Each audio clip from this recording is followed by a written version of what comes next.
오늘 이 아침에도 은혜를 사모하는 마음으로 기도의 자리에 나오신 모든 성도님들을 주님의 이름으로 환영하고 축복합니다.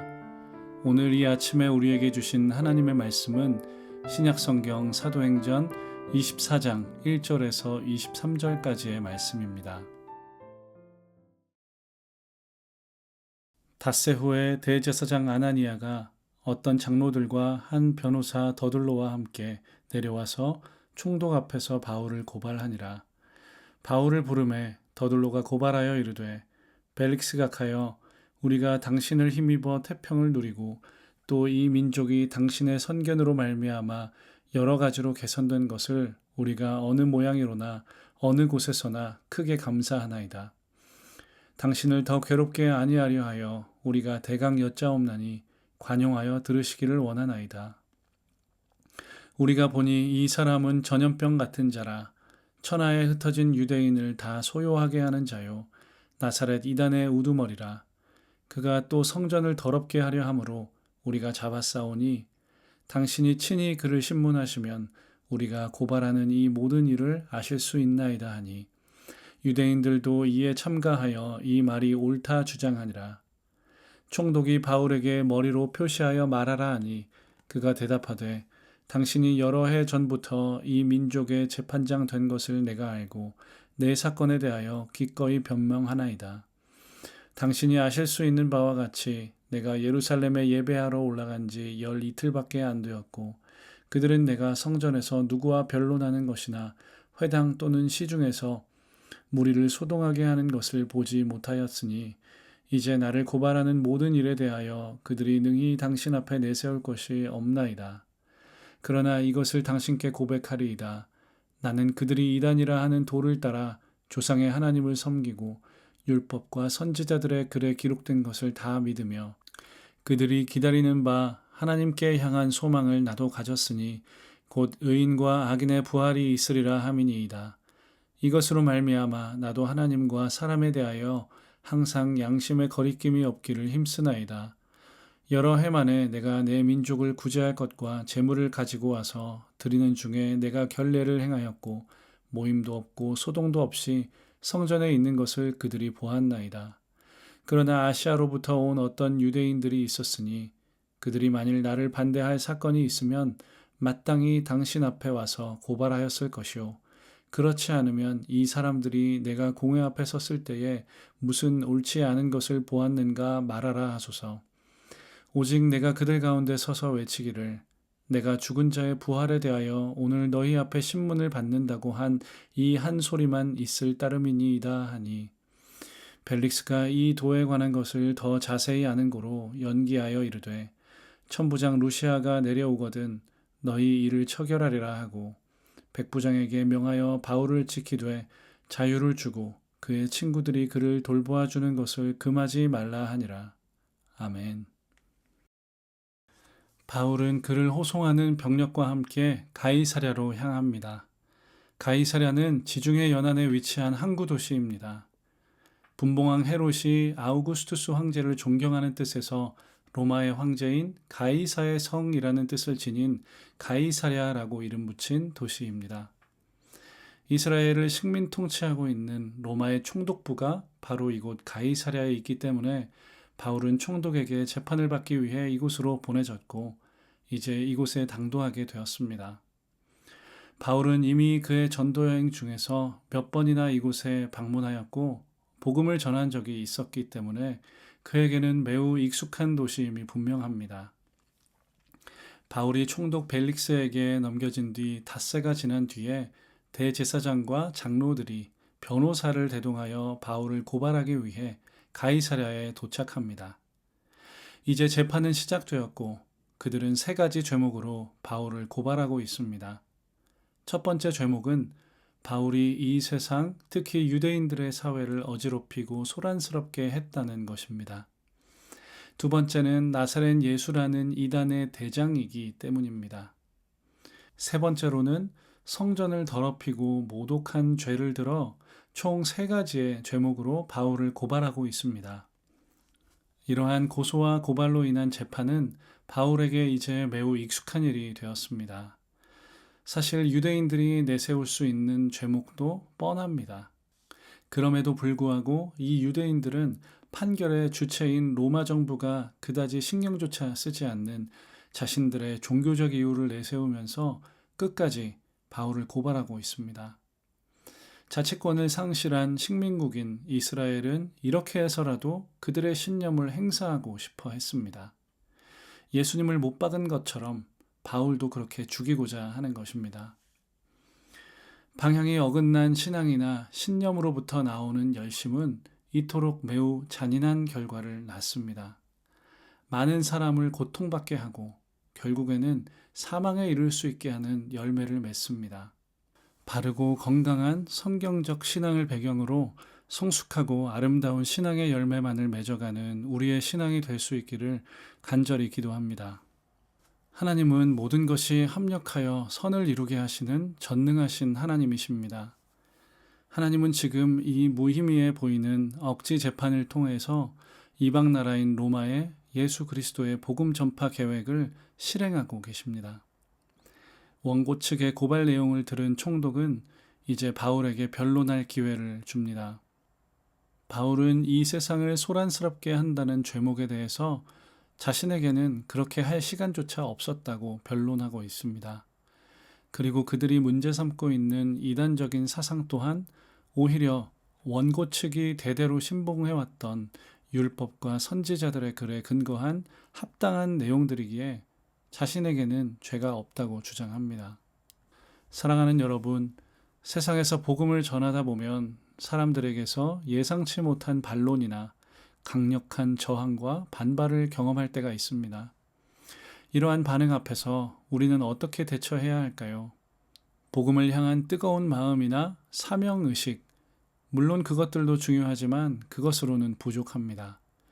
사도 바울이 고발을 당한 그 어느 곳에서나 한치의 망설임도 없이 변론하고 변증할 수 있었던 이유는 그가 어릴 적부터 훈련받았었던 종교적, 학문적 소양 덕분이었습니다.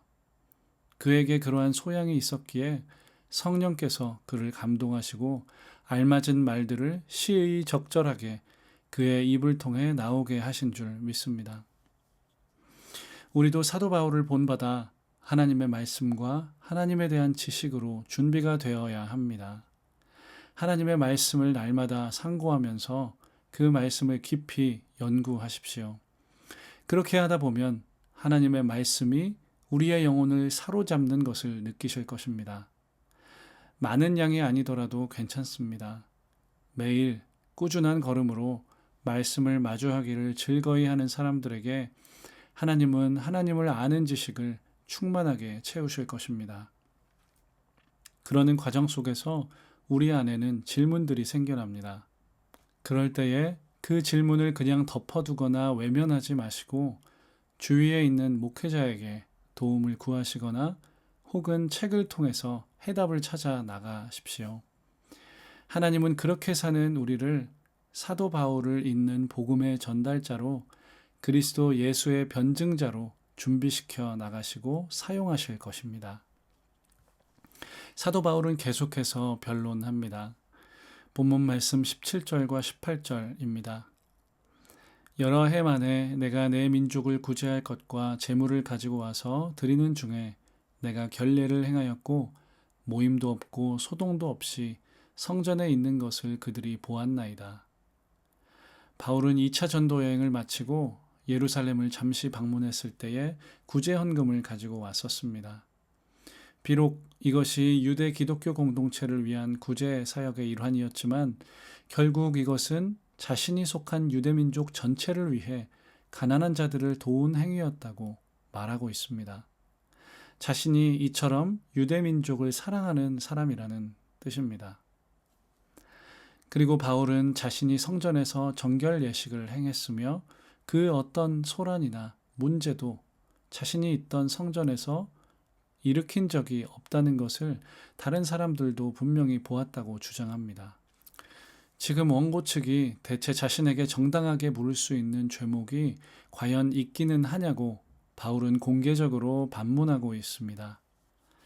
바울의 이 변론이 있은 후에 그 어떠한 추가 신문이나 소란도 일어나지 않습니다. 이 장면만 보면 바울의 무죄 판결이 확실해 보입니다.